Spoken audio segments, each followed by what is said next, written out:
Ibu bapak, saudara-saudariku yang dikasihi oleh Tuhan, Shalom. Selamat berjumpa kembali dalam Renungan Harian Katolik Paroki Tomang, Jakarta.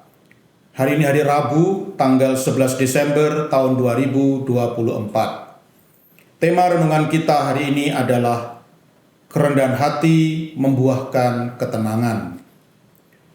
Ibu bapak, saudara-saudariku yang dikasihi oleh Tuhan, satu kali saya didatangi seorang ibu yang bertanya kepada saya, "Romo, mengapa setelah saya dibaptis dan menjadi seorang pengikut Kristus, menjadi seorang Katolik, mengapa yang namanya penderitaan itu tetap saja ada di dalam hidup saya? Dulu saya mengira, sebelum saya jadi pengikut Kristus, dulu saya mengira bahwa kalau saya akhirnya menjadi pengikut Kristus, maka saya tidak akan menerima penderitaan-penderitaan lagi. Saya akan bebas dari segala penderitaan dan hidup saya akan menjadi semakin nyaman dan menyenangkan."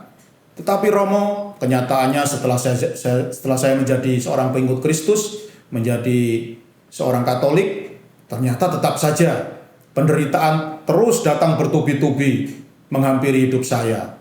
Mengapa bisa terjadi demikian?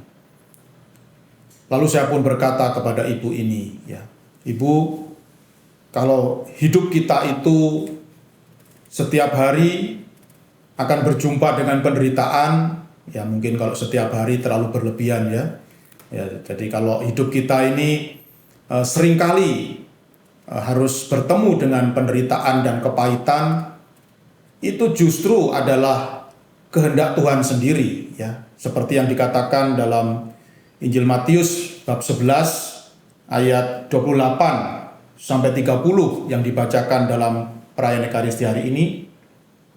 Tuhan Yesus bersabda kepada kita, "Datanglah kepadaku kalian semua yang letih lesu dan berbeban berat, aku akan memberikan kelegaan kepadamu. Pikulah kuk yang kupasang dan belajarlah daripadaku.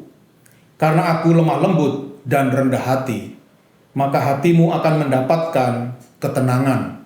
Sebab enaklah kuk yang kupasang dan ringanlah bebanku." Jadi dari sabda Tuhan ini kita bisa tahu bahwa Tuhan Yesus, Allah memang menghendaki kita semua untuk selalu menanggung penderitaan dalam hidup ini. Bukan karena Allah itu tidak cinta, bukan karena Allah itu tidak sayang kepada kita, tetapi justru melalui penderitaan, kegetiran, pengalaman pahit di dalam kehidupan, justru hidup rohani kita bisa semakin berkembang, semakin matang dan semakin dewasa. Bagaikan orang yang sekolah, Jadi kalau kita waktu kita masih sekolah, tentu waktu kita masih sekolah itu pada waktu-waktu tertentu, atau pada hari-hari tertentu itu ada yang namanya ujian, Dan ujian itu pasti tidak enak, Saya tidak pernah bertemu seorang murid yang mengatakan bahwa ujian itu sangat menyenangkan, nggak pernah, Jadi setiap kali saya bertanya, "Kamu kalau ujian itu senang atau tidak?" Pasti jawabannya tidak senang, Kalau bisa nggak ada ujian di sekolah ini, Tapi itu tidak mungkin, Kalau kita sekolah dan tidak pernah menerima ujian, pasti kita tidak akan pintar, Pasti kita tidak akan pernah berkembang di dalam ilmu. Demikian juga dalam kehidupan. Dalam kehidupan Allah kadang-kadang atau juga seringkali, nggak apa-apa, seringkali memberi kita ujian berupa pengalaman penderitaan, pengalaman pahit.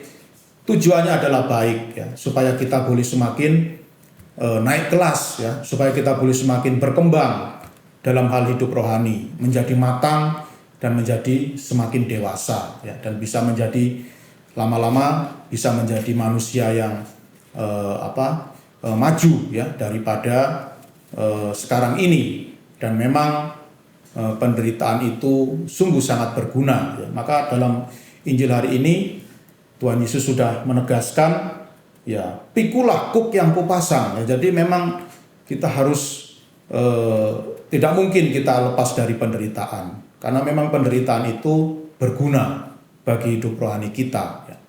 Tetapi hari ini juga Tuhan Yesus memberikan rahasia kepada kita bagaimana caranya supaya penderitaan yang boleh kita jumpai dalam kehidupan ini boleh terasa lebih ringan, ya, boleh terasa lebih tidak menyakitkan. Caranya bagaimana? Caranya adalah Tuhan Yesus bersabda, "Belajarlah daripadaku, karena aku lemah lembut dan rendah hati." Ya, itulah rahasia supaya kita bisa membuat penderitaan-penderitaan kita itu menjadi terasa lebih ringan. Caranya adalah dengan bersikap lemah lembut dan rendah hati. Justru kalau kita ini dalam hidup tidak mau menderita, berarti kita ini adalah orang-orang yang sombong dan tidak rendah hati. Mengapa demikian? Karena Tuhan Yesus saja, orang yang kita imani, ya, pribadi yang kita imani ini, beliau saja mau menderita, ya. Tuhan Yesus mau menderita, ya, dianiaya, disakiti, dibuli, dihina, bahkan dibunuh di kayu salib, ya. Dia mau menerima semua penderitaan itu demi keselamatan kita. Tuhan saja, Allah yang Maha Tinggi, mau menderita. Masakan kita yang manusia biasa tidak mau menderita? Nah, itu kan berarti kita ini adalah orang yang sombong, ya, dan tidak rendah hati. Ya, Allah saja mau menderita, kok manusia tidak mau menderita? Ini kan, ya, sikap yang sombong dan tidak rendah hati. Maka supaya kita bisa membuat penderitaan-penderitaan kita, ya, ujian-ujian kehidupan kita itu menjadi terasa semakin ringan, kuncinya kita harus mau bersikap rendah hati, ya. Dan teladan yang terbaik bagi kita untuk bersikap rendah hati dalam menghadapi penderitaan-penderitaan kehidupan tidak lain adalah Bunda Maria. Bunda Maria adalah seorang pribadi yang sungguh sangat rendah hati.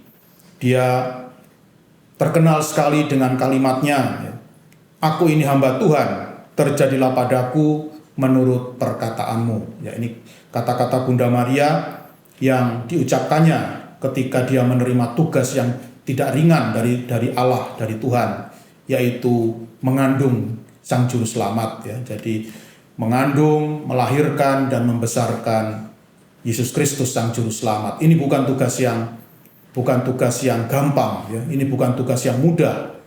Bahkan Maria juga tahu bahwa suatu saat anak yang akan ia lahirkan akan dibunuh dengan cara yang mengenaskan di kayu salib.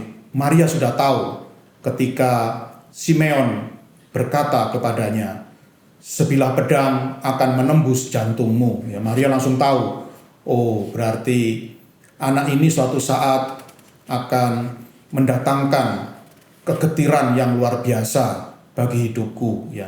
Dan kegetiran itu tidak lain adalah kematian, ya, kematian anak tunggalnya yang tercinta, Tuhan kita Yesus Kristus.